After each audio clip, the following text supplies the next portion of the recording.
So we're now going to go from Western Australia to Finland, and I welcome to our virtual stage the fabulous Kimmo, who we tried to steal his thunder earlier on by bringing him in on the discussion. But Kimmo, I'm going to hand over to yourself for you to introduce yourself, your background, and give us a little bit of insight as to what this whole concept of trust, etc., means to you. Thank you very much. Thank you very much, Sarah, and thank you for the invitation to share my views in this nice webinar. So about my background, when we are discussing on trust, I think that I may be the right person to speak about that because I have always been suspected. What does it mean? It means that in my younghood, I was very active in NGOs. I was chairing some environmental organization, but at the same time, I had also some position within forestry and forest industries. So within environmentalists, I was suspected that, okay, he's working with NGOs, but anyway, he has his connections to industry. And within industries, I was always suspected that, okay, he understands industry and the economic side, but he has his links to Greenpeace and some other organizations. So I think that the first stage to building the trust is that try to understand different perspectives. And actually, that's what I have done in my later career, because 20 years I spent in politics, and that's like building trust 24 hours a day. I don't know what kind of view you have on politics. Can you trust on politics or not? But anyway, to be chosen in democracy, you must have some kind of trust within your constituency at least. Nowadays, I'm leading Geological Survey of Finland. I have been Director General 2 years now, and GTK, we was founded 140 years ago as a geological survey to map and to explore minerals for national purposes. But today, I would say that Geological Survey of Finland is very much internationally oriented geoscientific research institute. And now, touching to today's item, I would like to say a few words about this zero waste mining. Is it possible or impossible? And what do we mean by this? And why we need this kind of target for the public discussion. So we all know that energy disruption and digitalization increase hugely the amount of metals. And it offers big opportunities for mining sector, but at the same time, the lack of materials is threatening the value chains built after mining. Simultaneously, citizens' requirements toward mining and related industry are tightening all over the world. And the paradox is that the more we need metals to do the green transition, the higher environmental and social standards we must follow to be able to open the needed amount of new mines or circular economy plants to fulfill the needs. And as a response to this, some companies or research institutes has set this idea that, okay, we must move towards zero waste mining. I think that this concept must be opened a little more widely so that we don't cause disappointment within citizens. We must build trust. I would like to share some slides with you, if that's okay. And if I'm able to do that, let's see. Just while Kimmo is sharing the slides, thank you so much for joining us here today and giving us insight into some of this research that GTK has been up to. Is really, really exciting. So we can see your slides. It looks perfect. Back to you. Okay, thank you. And now there is the most difficult thing to know which arrow is forward and which is backward. Let's try if I can make it this time.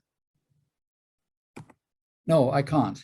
It doesn't move at all. Oh. Okay. There we go. Perfect. Now you can see at least something. So today we have pressures for systemic changes in society, and we are all targeting to sustainable carbon neutral future.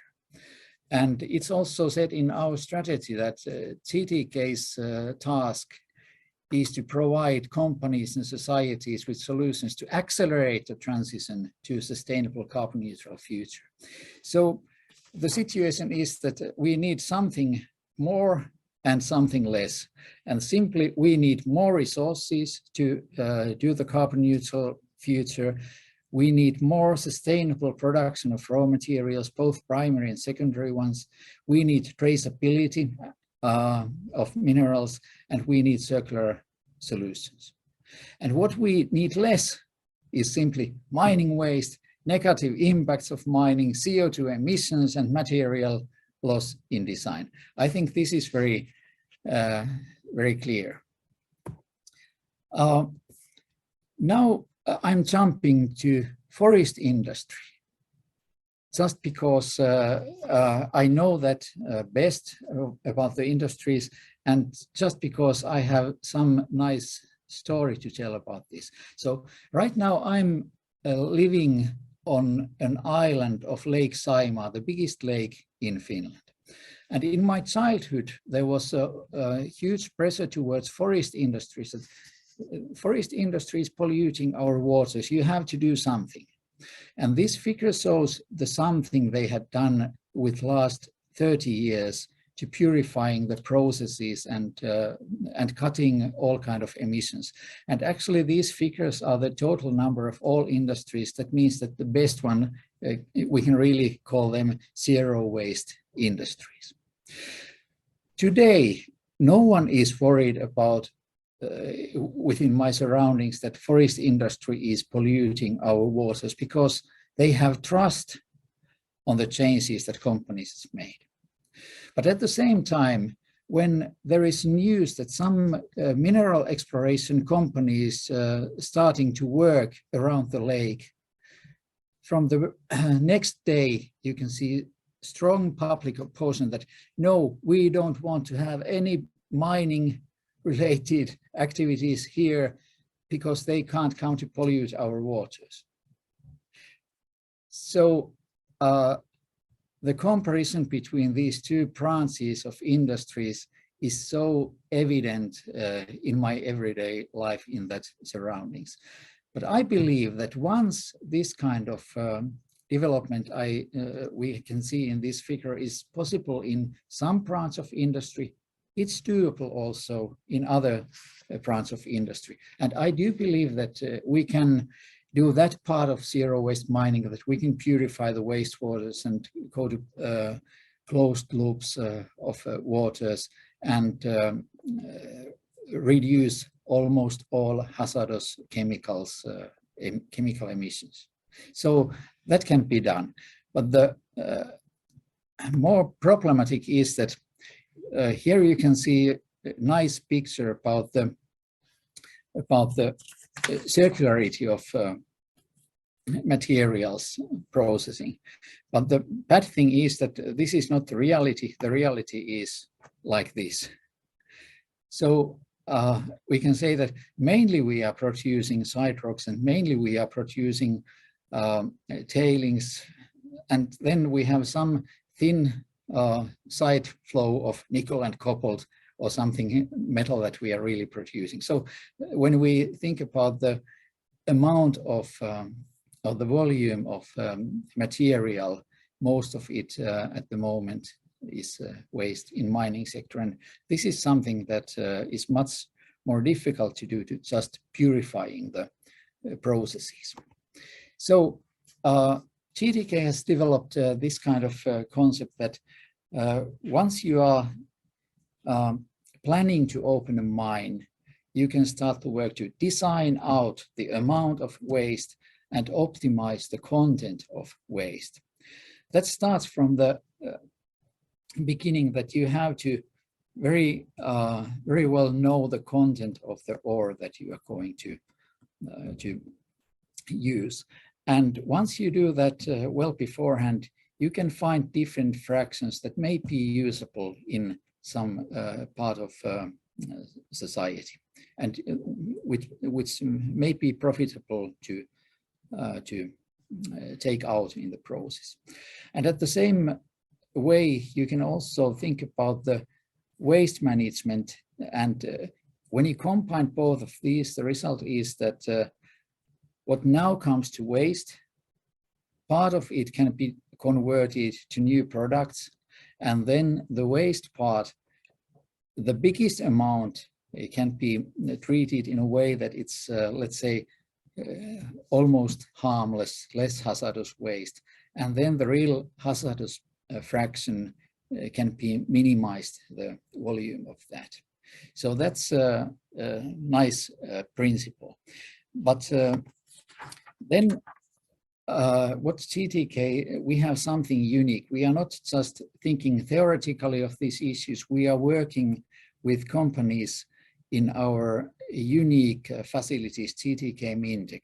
It's global research and innovation platform for mineral processing and circular economy. Right now we are building brand new laboratory building, and hopefully within a couple of years we can also increase the capacity of our pilot plant. And what we are doing there, we work from ore deposit to mine closure. The laboratories and pilot plant with all, you can have test runs with all scales, from hundreds of grams to tens of thousands of tons in that industrial pilot plant. And we are open to cooperate with, for example, technology providers, so that they can come to work with us to develop their technologies to improve the processing. Then we are doing this designing out mining waste, and we are building long-term waste testing facility, so that once you are doing the test runs in processing, you can get the real waste, and you can follow how it's doing and what kind of reactions you can see there even before you are opening the mine. So and then of course the water issues are coming more and more important while in mining and processing. And right now we are doing more and more things with secondary raw materials, from tailings to some industrial side flows. It's not just primary minerals we are working with. Okay, but this is something that we would like to develop, and we see that there will be growing demand for this kind of piloting facilities when Europe is trying to improve its own primary production and processing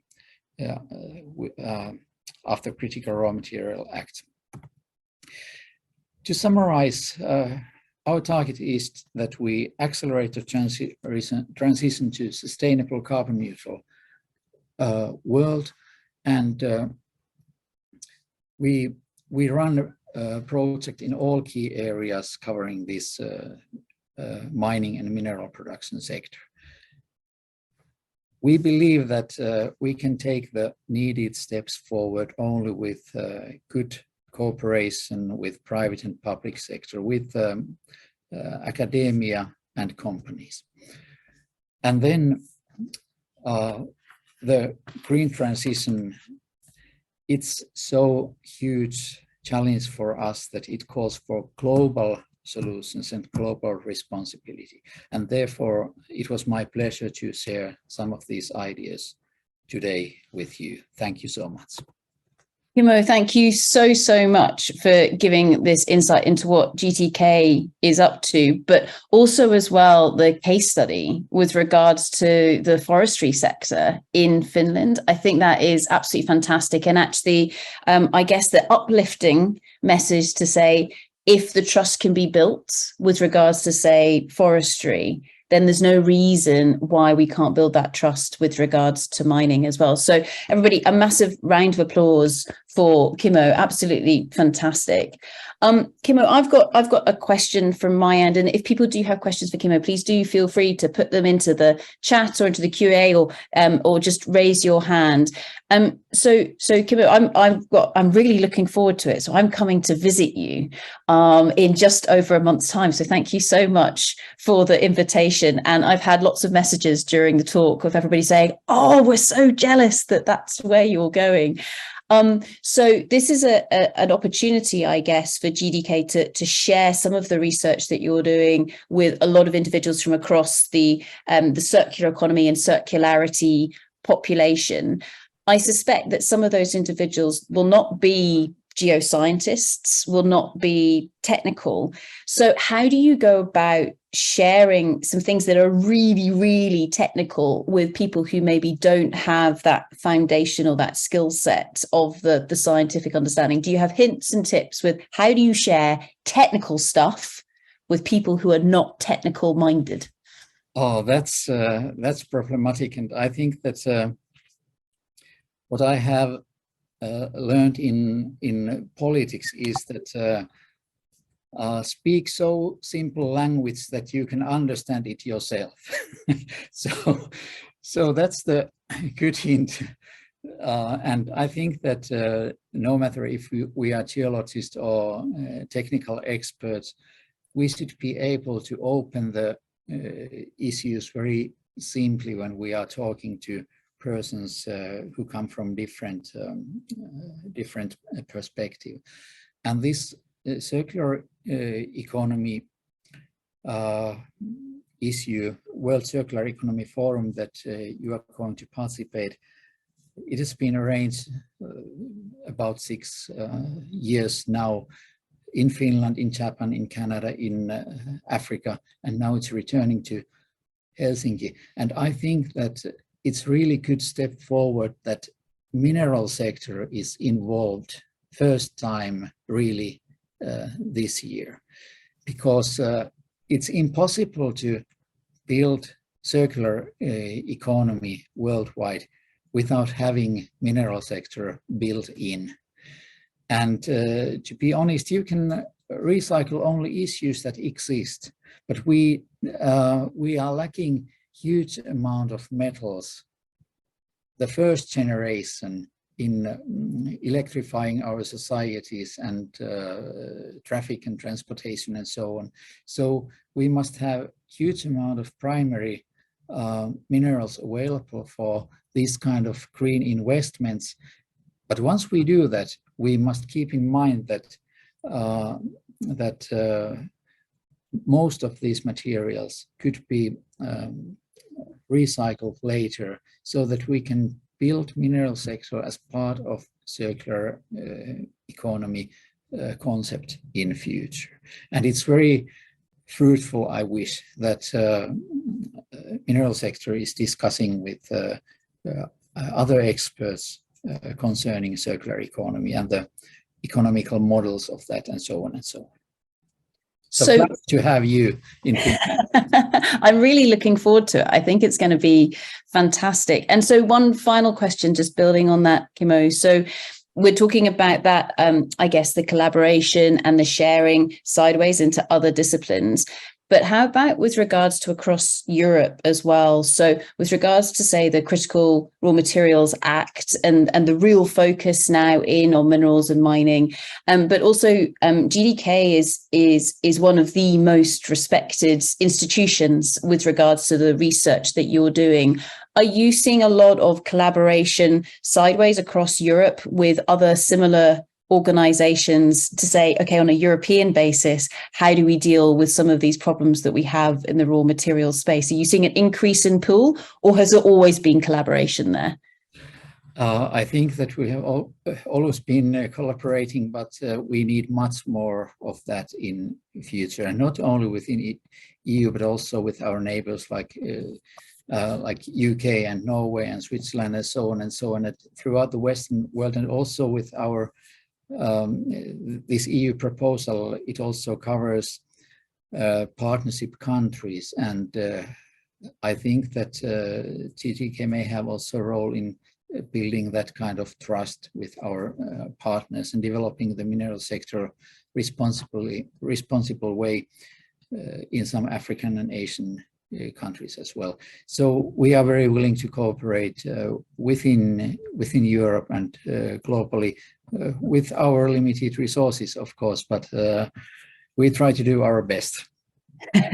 Fantastic. So Kimmo, from all of us to you, thank you so much for coming and joining us today, and I look forward to seeing you in Finland. Thank you very much. See you soon, Sarah. Thank you.